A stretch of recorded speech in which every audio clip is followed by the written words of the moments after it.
السلام علیکم۔ آج ہم بات کریں گے ایک ایسے مالیاتی موضوع پر جس سے لاکھوں لوگ جڑے ہوئے ہیں، میوچل فنڈ یعنی بینکی سرمایہ کاری اسکیمز۔ کیا اسلامی اصولوں کے مطابق کین میں سرمایہ لگانا جائز ہے یا کہیں ہم سود اور حرام کاروبار میں اپنا پیسہ تو نہیں ڈال رہے؟ آئیے مکمل تفصیل سے سمجھتے ہیں۔ میوچل فنڈ کیا ہوتے ہیں؟ میوچل فنڈ ایک ایسا نظام ہے جس میں لوگوں سے پیسے جمع کیے جاتے ہیں اور پھر ان پیسوں کو مختلف کمپنیوں، اسٹاک مارکیٹ اور پروجیکٹس میں انویسٹ کیا جاتا ہے۔ یعنی آج آپ پیسہ دیتے ہیں، کل آپ کو منافع ملتا ہے۔ لیکن سوال یہ ہے پیسہ کہاں انویسٹ ہو رہا ہے اور کیا سرمایہ کاری شرعی اصولوں کے مطابق ہے؟ آج کل دو قسم کے میوچل فنڈ چل رہے ہیں۔ کنونشنل میوچل فنڈ عام بینکوں کے ذریعے سودی کمپنیوں، شراب، جوا یا حرام تجارت میں سرمایہ کاری، یہ حرام ہے۔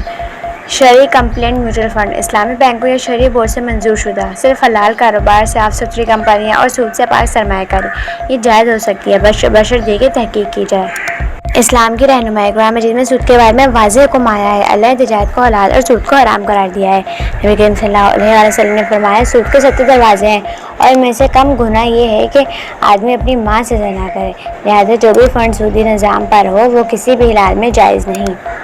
عوام کے لیے مشورہ: اگر آپ میوچل فنڈ میں سرمایہ لگانا چاہتے ہیں تو ہمیشہ شرعی کمپلینٹ فنڈ کا انتخاب کریں۔ وہ کمپنی دیکھیں جس میں پیسے لگایا جا رہا ہے۔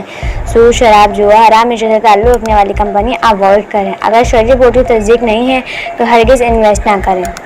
صرف اسلامی نام پر نہ جائیں، شرعی بورڈ کی تحقیق کریں۔ بہت سے میوچل فنڈ اپنے نام کے ساتھ اسلامک یا شرعی فنڈ لگاتے ہیں مگر وہ صرف نام ہوتا ہے۔ جب تک ان کے شرعی ایڈوائزرز کون ہیں، فنڈ کن کمپنیوں میں سرمایہ لگا رہا ہے، پورٹ فولیو میں سودی حرام کمپنیاں تو نہیں، یہ سب تحقیق کے بغیر سرمایہ لگانا شرعی طور پر خطرناک ہو سکتا ہے۔ فرض کریں اسے سمجھانے کے لیے مثال دی گئی ہے، آپ نے کسی شریعت کے مطابق میوچل فنڈ میں 1 لاکھ روپے کی سرمایہ کاری کی۔ آپ کہو گے یہ فنڈ صرف حلال کاروبار میں پیسہ لگانا ہے جیسے اسلامک کمپنی، دوائیاں، کاروبار یا ٹیکنالوجی، تو سال کے آخر میں اگر مارکیٹ اچھی چلی تو آپ کو 10 سے 12% تک منافع مل سکتا ہے۔ یعنی اگر منافع 10% ہو تو آپ کو 1 سال بعد ملے گا 1,10,000 روپے۔ اگر منافع 12% ہو تو 1 سال بعد رقم ہو جائے گی 1,12,000۔ لیکن یاد رکھیں یہ منافع پکا گارنٹیڈ نہیں ہوتا کیونکہ اسلامی سرمایہ کاری میں نفع اور نقصان دونوں کا امکان ہوتا ہے۔ دنیا کی کمائی تھوڑی ہو لیکن حلال ہو، پاک ہو اور آخرت میں بوجھ نہ بنے۔ ہمارا اصل مقصد دنیاوی منافع نہیں بلکہ اللہ کی رضا حاصل کرنا ہے۔ اگر یہ معلومات آپ کے لیے مفید ہے تو ویڈیو کو لائک کریں، شیئر کریں اور چینل کو سبسکرائب کرنا نہ بھولیں۔